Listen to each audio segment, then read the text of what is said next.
On a tous déjà vécu ça, non? Ce moment super frustrant où une conversation part complètement en vrille sans qu'on sache vraiment pourquoi. Eh bien aujourd'hui, on va décortiquer ensemble les forces cachées qui régissent nos discussions de tous les jours. En s'appuyant sur le travail de la linguiste Deborah Tannen, on va essayer de comprendre pourquoi on se comprend si mal, même quand on y met toute la bonne volonté du monde.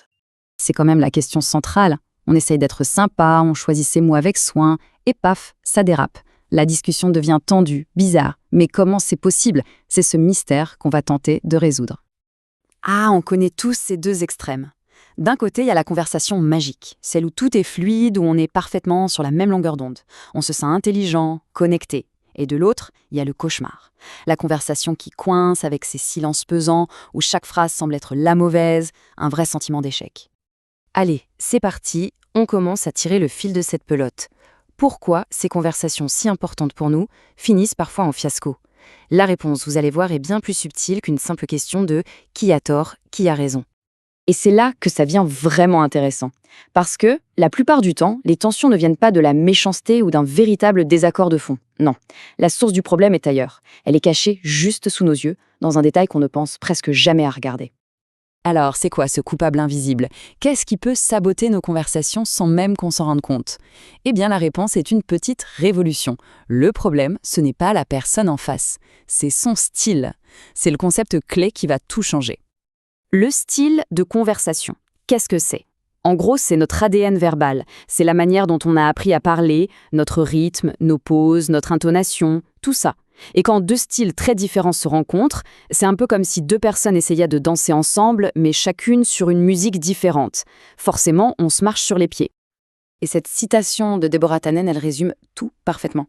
La frustration, la colère, ça ne vient pas forcément de défaut de caractère. Ça vient juste de différence de style. On croit réagir à ce que la personne est, alors qu'en fait, on réagit à la manière dont elle s'exprime. D'accord, c'est bien beau tout ça, mais concrètement, comment ça fonctionne? Allons jeter un œil à la mécanique interne de nos discussions pour voir quels sont ces fameux signaux cachés qu'on envoie en permanence, sans même y penser. Alors voilà un concept absolument fondamental, le méta-message. Derrière les mots que l'on prononce, il y a toujours un message sous-jacent sur notre relation à l'autre. Pensez à quelqu'un qui vous dit « Non, non, je ne suis pas en colère » en serrant les poings. Les mots disent une chose, mais le méta-message, lui, dit le contraire. Et pourquoi on envoie ces métamessages?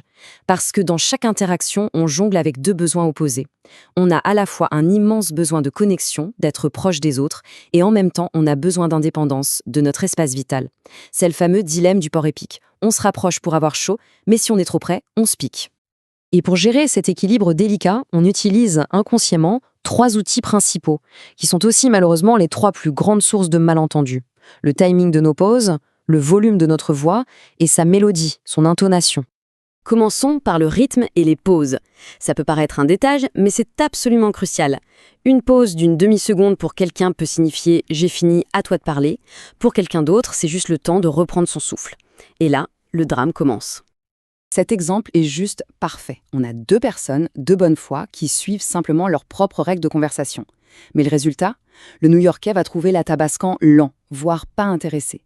Et l'Athabascan va percevoir le New-Yorkais comme quelqu'un de grossier qui n'arrête pas de lui couper la parole. Alors qu'en fait, personne n'est en tort. Et c'est exactement la même chose pour le volume et la hauteur de la voix.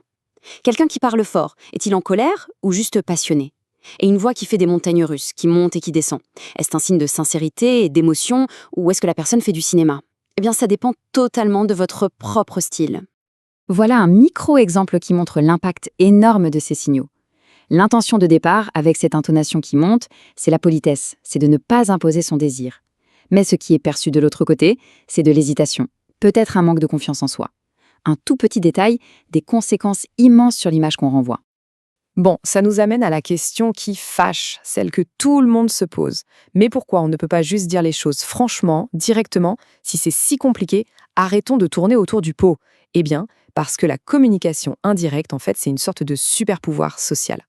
Oui, c'est la question logique. Vu le risque de quiproquo, la solution la plus simple, ce serait d'être direct, non? Le problème, c'est que les relations humaines sont tout sauf simples. Et être indirect a des avantages qu'on ne soupçonne pas. En fait, parler de manière indirecte a 2 énormes bénéfices. Le premier, c'est que ça crée de la complicité. Il n'y a rien de plus fort que de se sentir compris à demi-mot. Ça veut dire qu'on est vraiment connecté. Et le deuxième avantage, c'est une forme d'autodéfense. En suggérant une idée au lieu de l'imposer, on peut voir la réaction. Si c'est non, on peut faire marche arrière sans s'être trop exposé. C'est une protection pour notre ego et pour la relation. Cet exemple est magnifique. Entre le père et sa fille, le code est partagé. Le « si tu veux » est parfaitement décodé comme une désapprobation polie. La communication est réussie. Le problème, ce n'est donc jamais l'indirect en soi. Le problème, c'est quand les deux personnes n'ont pas le même décodeur. D'accord. Alors, maintenant qu'on a vu tout ça, on fait quoi? On essaye de changer notre style? Non, pas vraiment. La solution n'est pas de se transformer, mais plutôt de développer une nouvelle compétence, une écoute beaucoup plus consciente. Alors voilà quelques pistes.